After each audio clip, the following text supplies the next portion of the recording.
நீங்கள் பார்த்து கொண்டிருப்பது உங்கள் ஜாஷுவா டிவி. சகல ஜனங்களுக்கும் நற்செய்தி. இயேசு கிறிஸ்துவின் அன்பு என்றும் மாறாதது. இயேசு கிறிஸ்துவின் கிருபை என்றும் குறையாதது. இயேசு கிறிஸ்துவின் கிருபை என்றும் குறையாதது. அன்பின் பரலோகத்தின் தகப்பனே, உம்மை துதிக்கிறோம் ஆவியானவரே, ஸ்தோத்திரிக்கிறோம் இயேசப்பா. இந்த நேரத்தில் கூட ஆண்டவரே இயேசப்பா, நீங்கள் சிலுவையில் அப்பா கூறின முதல் வார்த்தை நாங்கள் தியானிக்கிறோம் தகப்பனே. ஆண்டவரை என்னை மறைத்து நீங்கள் வெளிப்படுங்க இயேசப்பா. ஆண்டவரே இயேசப்பா, நீங்கள் என்ன பேசணும்னு சொல்லி சித்தமாக இருக்கீங்களோ அதை எங்கள் கூட நீங்கள் பேசும்படியாக ஜெபிக்கிறேன். இயேசுவின் மூலமாக ஜெபிக்கிறேன் ஜீவனில் நல்ல பிதாவே, ஆமேன். கர்த்தருடைய பரிசுத்த நாமத்துக்கு ஸ்தோத்திரம். ஜோஷுவா டிவி மூலமாக கர்த்தருடைய வார்த்தையை பகிர்ந்து கொள்வதில் நான் மகிழ்ச்சி அடைகிறேன். இன்றைக்கி கூட இயேசு கிறிஸ்து சிலுவையில் முன்மொழிந்த முதல் வார்த்தையை நான் உங்களிடத்தில் கூற இருக்கிறேன். இயேசப்பா சிலுவையில் அவ்வளோ வருத்தத்தோடு தொங்கிட்டு இருக்கும்போது கூட வார்த்தையை ஆண்டவர் சொல்கிறாரு, பிதாவே இவர்களுக்கு மன்னியும், தாங்கள் செய்கிறது இன்னதென்று அறியாதிருக்கிறார்கள். அப்படி சொல்லி மன்னிப்புக்காக தேவன் வேண்டுகிறார். லூக்கா 23ஆம் அதிகாரம் 34ஆம் வசனம் இப்படி சொல்லுது. அதாவது அவர் சிலுவையில் மட்டும் இல்லை, தன்னுடைய வாழ்க்கை முழுவதுமே தன்னிடத்தில் ஒவ்வொருத்தருக்கும் அநேக முறைகளில் ஆண்டவர் மன்னிப்பு கொடுத்துட்டு தான் இருந்தார். நம்மளிடத்தில் என்னென்ன காரியங்கள் ஆண்டவர் எதிர்பார்க்குறாங்க, நம்ம எப்படி இருக்கணும் அப்படி சொல்லி வேதத்திலிருந்து சில வார்த்தைகளை நம்ம இன்னைக்கு தியானிக்க போகிறோம். அவர் சிலுவையில் கூறின வார்த்தை வெறும் வார்த்தை இல்லை, அவர் அதை சிலுவை பரியந்தும் நிறைவேற்றி முடித்தார். சரியா? முதலாவது மத்தேயு 18ஆம் அதிகாரம் 21-22 வசனங்கள். இந்த இடத்துல நம்ம வாசிக்கும்போது பேதுரு ஆண்டவர்கிட்ட கேட்குறாரு, ஆண்டவரே நான் எத்தனை தரம் மன்னிக்க வேண்டும்? 7 தரம் மட்டுமோ என்று கேட்டான். அதற்கு இயேசு சொல்கிறாங்க, 7 தரம் மாத்திரமல்ல, 7 தரம் மட்டும் என்று உனக்கு சொல்லுகிறேன் அப்படி சொல்லி ஆண்டவர் சொல்கிறாரு.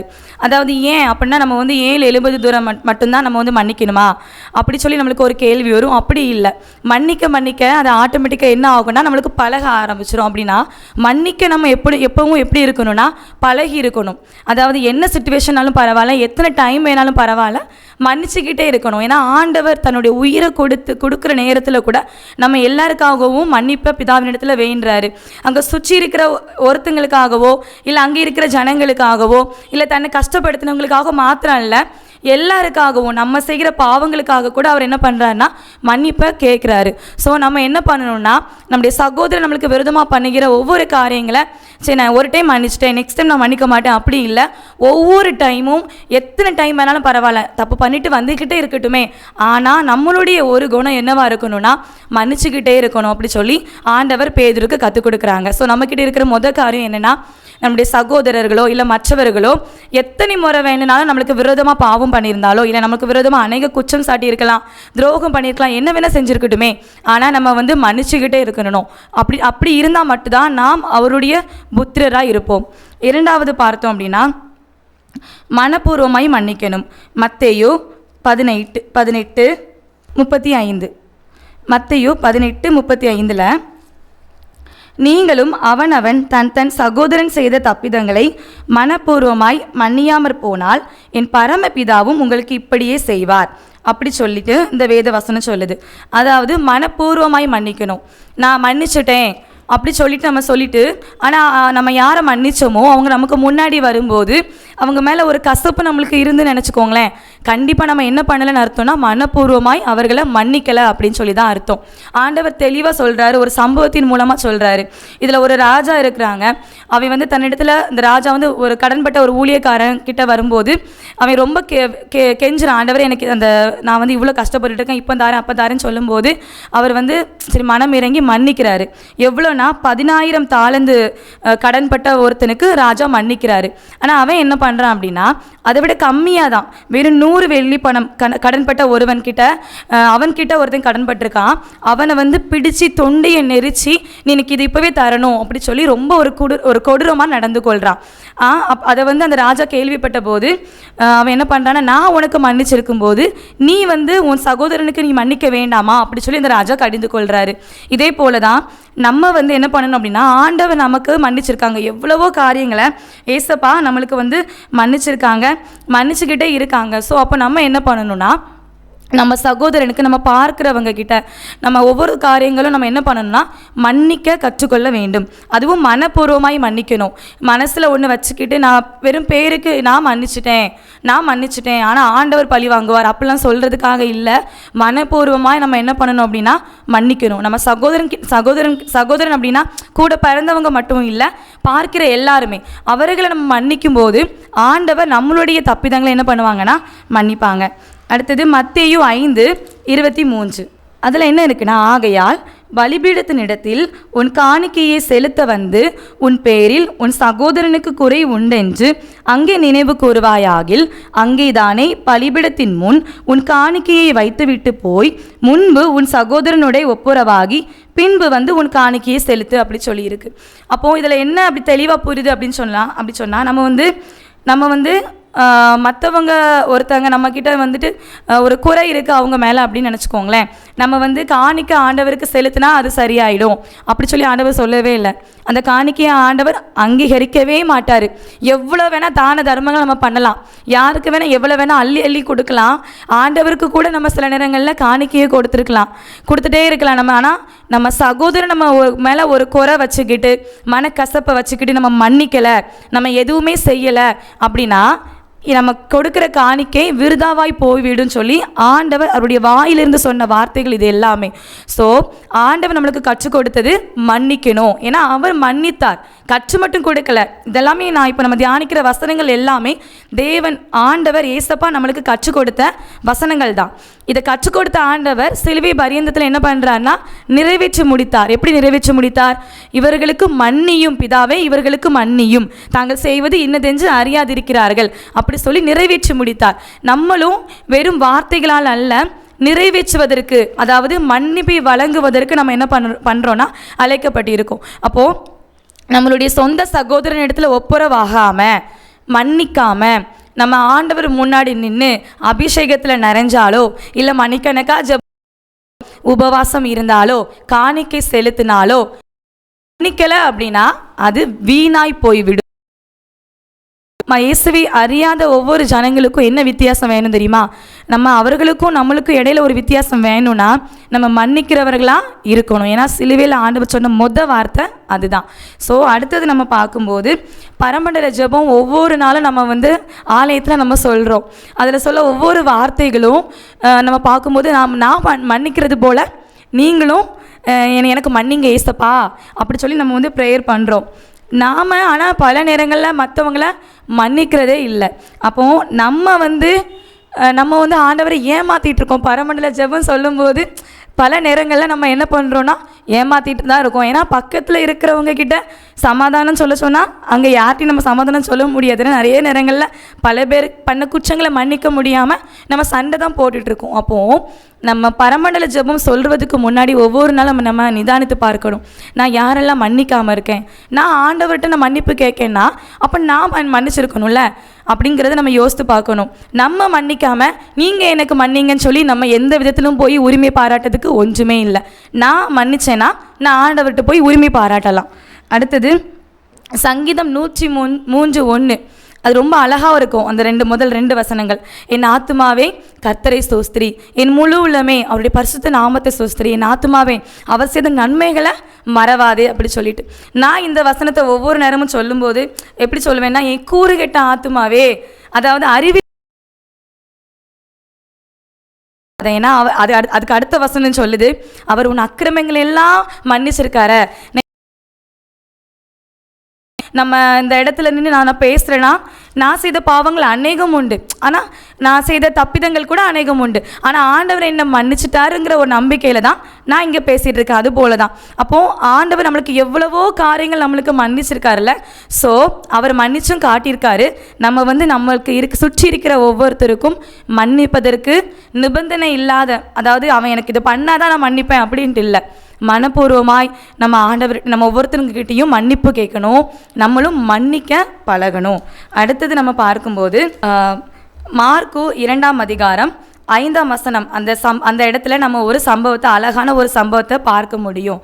நீங்கள் அதை எடுத்துக்கொள்ளுங்க. மார்க்கு 2ஆம் அதிகாரம் அந்த முதல்லேருந்து நம்ம வாசிக்கும் பொழுது அதில் ஒரு திமிர்வாதக்காரனை வந்து அவங்க சுற்றி இருந்தவங்க ஏசப்பா கிட்ட அழைச்சிட்டு வராங்க. அப்போ ஆண்டவர் வந்து அவங்களுடைய விசுவாசத்தை கண்டு திமிர்வாதக்காரனை சுகமாக்கிட்டு ஒரு வார்த்தை சொல்கிறாரு, உன் பாவங்கள் உனக்கு மன்னிக்கப்பட்டது அப்படி சொல்லி ஆண்டவர் சொல்கிறார். அப்போ அதாவது என்னென்னா, பாவங்களை மன்னிப்பதற்கு யாருக்கு மட்டும்தான் அதிகாரம் உண்டு அப்படின்னா, நம்மளுடைய ஏசப்பாவுக்கு மட்டும்தான், கடவுளுக்கு மட்டும்தான் நம்முடைய பாவங்களை மன்னிப்பதற்கு அதிகாரம் உண்டு. ஆனால் நமக்கு என்ன உண்டு தெரியுமா? பிறருடைய தப்பிதங்களை, குற்றங்களை, குறைகளை மன்னிப்பதற்கு மாத்திரமே நமக்கு அதிகாரம் உண்டு. அதுதான் ஆண்டவர் எதிர்பார்க்குறார் நம்மக்கிட்ட. மற்றவங்க செஞ்ச குறைகளை மன்னி, உன் சகோதரன் வந்து ஒரு குற்றம் பண்ணியிருக்கான், அதை நீ மன்னியாமல் போனால் பரமபிதா உனக்கு எப்படி மன்னிப்பாரு அப்படி சொல்லி அவருடைய மலை பிரசங்கத்தில் கூட ஆண்டவர் சொல்கிறாரு. நம்ம வந்து நம்மளுடைய ஒவ்வொருத்தருக்குடைய தப்பிதங்களை, குற்றங்களை, குறைகளை மன்னிப்பதற்காக அழைக்கப்பட்டிருக்கிறோம். ஆனால் நாம் ஒரு பாவம் செய்தோமே ஆனால், ஆண்டவருக்கு விரோதமாகவோ இல்லை மனுஷங்களுக்கு விரோதமாக ஒரு பாவம் செஞ்சுட்டேன் அப்படின்னா அதை மன்னிப்பதற்கு பிதாவுக்கு மட்டுமே, பரிசுத்த ஆவியானவருக்கு மட்டுமே, இயேசு கிறிஸ்துவுக்கு மட்டுமே அதிகாரம் உண்டு. அவரிடத்துல மட்டுமே நம்ம வந்து கடந்து செல்லணும். ஸோ நம்ம இதுலேருந்து கற்றுக்கொள்ள வேண்டிய முக்கியமான காரியம், நம்ம மற்றவர்களுடைய குறைகளை மன்னிப்பதற்கு நம்ம அழைக்கப்பட்டிருக்கிறோம். ஆனால் பாவங்களை மன்னிப்பதற்கு பிதாவுக்கு மட்டுமே, ஆண்டவருக்கு மட்டுமே அதிகாரம் உண்டு. நம்மளுடைய பாவங்களை நாம் அவரிடத்தில் மட்டுமே என்ன பண்ண வேண்டும்னா அதிகாரம் நம்ம வந்து அறிக்கை செய்ய வேண்டும். அடுத்தது, நிறைய விதமான மன்னிப்புகள் உண்டு. நம்ம ஆண்டவர்கிட்ட நம்ம நிறைய பாவங்கள் நம்ம செஞ்சுட்டு நம்ம வந்து போகும்போது கண்டிப்பாக அவர் இரக்கம் உள்ளவர், மன உருக்கம் உள்ளவர், மன்னிக்கிறவர், நீடிய சாந்தம் உள்ளவர் சொல்லி வேதாகமத்தில் அநேக வசனங்கள் இருக்குது. ஆனாலும் கூட ஒரே ஒரு தூஷணம் வந்து, ஒரே ஒரு காரியம் ஆண்டவரால் மன்னிக்க முடியாது. பரிசுத்த ஆவியானவருக்கு விரோதமான தூஷணம். அதாவது பரிசுத்த ஆவியானவர் கிடையாது, அவங்க சும்மா சொல்கிறாங்க, அப்படி இப்படி அவங்க பொய் சொல்கிறாங்க அப்படின்னு சொல்லிட்டு நிறைய வசனங்கள், தீர்க்க தரிசனங்கள்லாம் கிடையாது, நம்ம மனசில் நினச்சதை பேசுகிறாங்க, பரிசுத்த ஆவியானவர் இல்லை அப்படி சொல்லி நிறைய பேர் என்ன பண்ணுவாங்கன்னா தூஷிப்பாங்க. ஸோ அதை குறித்து நம்மளுக்கு ஞானம் இல்லாத போது, நான் வந்து ஒரு காரியத்தை பார்க்குறேன், இப்போ நான் வந்து சூரியனை சந்திரனை வந்து என்னால் கண்ணால் நேரடியாக பார்க்க முடியும், சூரியனை வந்து சந்திரனை என்னால் நேரடியாக கண்ணால் நம்ம பார்த்தாலுமே அதில் ஆழமாக என்னென்ன இருக்குதுன்னு சொல்லி நம்மளுக்கு தெரியாது. சயின்டிஸ்ட் வந்து சொல்கிறாங்க, இவ்வளோ நட்சத்திரங்கள் இருக்குது, இந்த ஸ்பேஸில் இப்படி இருக்குது, சூரியனுக்குள்ளே இவ்வளோ ஹோல்ஸ் இருக்குது, அது இவ்வளோ தூரத்தில் இருக்குது அப்படிங்கிறத யாரோ ஒருவர் சொல்லி தான் நம்ம அறிந்திருக்கிறோம். ஆனால் அதுக்காக இது போய் அப்படின்னு நம்மளால் சொல்ல முடியாது. அதே போல தான் பரிசுத்த ஆவியானவரை குறித்து நம்ம சொல்லுகிற தூஷணம் நம்மளுக்கு மன்னிக்கப்படாது. அப்போது கிறிஸ்தவராகிய நாம் தேவனுடைய ஆவியை குறித்து, பரிசுத்த ஆவியானவரை குறித்து என்ன பண்ணக்கூடாது அப்படின்னா தூஷணமான வார்த்தைகளை பேசக்கூடாது. நம்ம வந்து மற்றவர்களுக்கு முன்பாகவும் நம்ம ஏசப்பாவை, பரிசுத்த ஆவியானவர் துக்கப்படுத்துகிற மாதிரி நடந்து கொள்ளக்கூடாது. இப்போ நான் பரிசுத்த ஆவியை நான் பெற்றிருக்கேன்னு சொல்லிட்டு நம்ம ஒரு இடத்துல சண்டை போட்டுட்டு இருந்தோம் அப்படின்னா, விட்டு கொடுக்கல அப்படின்னா அந்த இடத்துல அவருடைய நாம என்ன பண்ணுன்னா தூஷிக்கப்படும். அழகாக இருக்குது வசனம், நான் வந்து நீங்கள் என்ன வேணால் சொல்லிட்டு போங்க, ஆனால் பரிசுத்த ஆவியானவருக்கு விரோதமாக தூஷணம் சொல்லாதீங்க, அது உங்களுக்கு மன்னிக்கப்படாது அப்படி சொல்லிட்டு. ஸோ நம்ம பரிசுத்த ஆவியானவரை நான் பெற்றிருக்கிறேன்னு சொல்லுகிற நாம்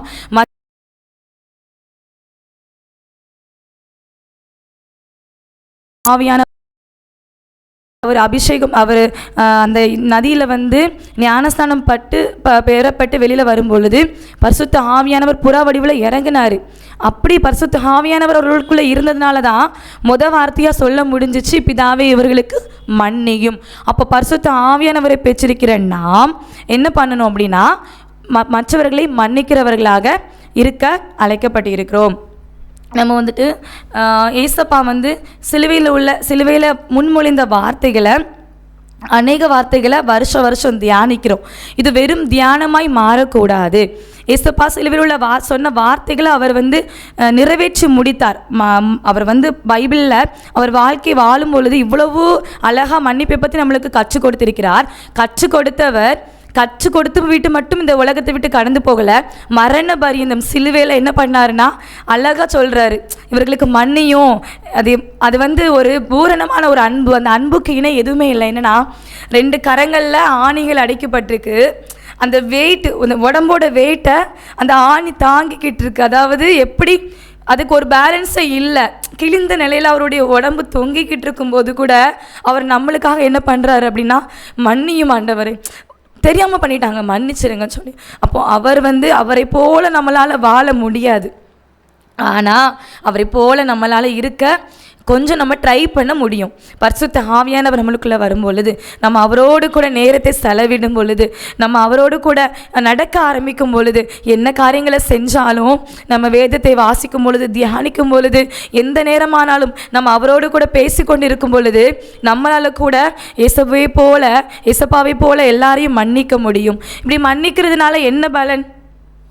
ஒருவேளை இந்த உலகத்தில் உள்ளவங்க அவளுக்கு என்ன அப்படி சொல்லிட்டு நம்மளை வந்து தூக்கி எறிஞ்சிட்டு போயிடலாம், அவள் அப்படி தான், அவள் ஒரு பைத்தியம் அப்படி சொல்லிட்டு. அப்படி இல்லை.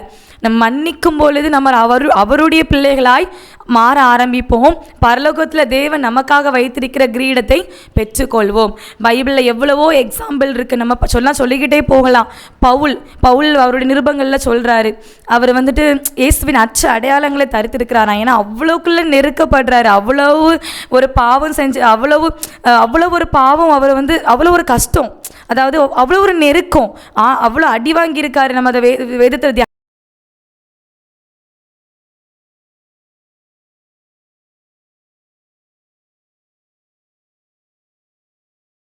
பிதா நம்மளுக்கு கிறிஸ்து உங்களுக்கு மன்னித்தது போல நீங்களும் மன்னிங்கன்னு சொல்லி நம்மளுக்கு அவரு கூட நம்மளுக்கு அச்சு தான் கொடுக்குறாரு. எத்தனையோ மிஷினரிகள் உயிரோடு கொளுத்தினாலும் கூட மன்னிக்கிறாங்க. எதனால்? தேவனுடைய அன்பு அவருடைய இருதயங்களில் பூர்ணப்பட்டிருக்கிறதுனால. அப்போ நம்ம செய்ய வேண்டிய ஒரே ஒரு காரியம், ஆண்டவரே, ஜெபம் பண்ண வேண்டிய ஒரே ஒரு காரியம், ஏசப்பா சிலுவையில் நீங்கள் மன்னித்தீங்க, அவங்கள மட்டும் மன்னிக்கலை, எங்களையும் மன்னிச்சிங்க. நம்ம எந்த ஒரு பலியையும் நம்ம கொடுக்கணும், நம்ம வந்து ஆடை பலியிடணும், நான் அதை பண்ணணும் இதை பண்ணணும் அப்படி சொல்லி எந்த அவசியம் இல்லை. ஒரே வார்த்தை, ஏசப்பா என்னை மன்னிங்கன்னு சொல்லி கேட்டாலே போதும், அவர் நம்மளை மன்னிப்பார். ஏன்னா அவர் நமக்காக பிதாவினிடத்தில் பரிந்து பேசுகிறவராக இருக்கிறார். அவர் சிலுவையில் நம்மை மன்னித்ததுனால நம்மளும் மற்றவர்களை மன்னிக்க அழைக்கப்பட்டு இருக்கிறோம். ஸோ ஆண்டவர் தாமே இந்த வார்த்தைகளை ஆசீர்வதிப்பாராக. ஜெபம் பண்ணுவோம். அன்பின் தகப்பனே, இமை துதிக்கிறேன் ஏசப்பா, எங்களோட கூட பேசுனீங்க, நன்றி ஏசப்பா. சிலுவையில் நீங்கள் சொன்னதை போல நாங்கள் அப்பா நீங்கள் மன்னித்ததை போல எங்களோட கூட இருக்கிற ஒவ்வொருவருக்கும் நாங்கள் மன்னிக்கணும் ஏசப்பா. அதை எங்களுக்கு கற்றுக் கொடுங்க ஏசப்பா. அந்த உலகத்தில் வாழ்கிறது வரைக்கும் நாங்கள் எதையும் வந்ததும் இல்லை, உங்ககிட்ட வரப்போகிறதும் இல்லை. ஆனால் நாங்கள் மன்னித்து வாழ எங்களுக்கு கற்றுக் கொடுங்க ஏசப்பா. உங்களுடைய பிள்ளைகளாக எங்களை மாற்றுங்க, நீரை பொறுப்படுத்திக் கொள்ளுங்க. இயேசு மூலமாக ஜெபிக்கிறேன்னு சொல்லி நல்ல பிதாவே, ஆமீன்.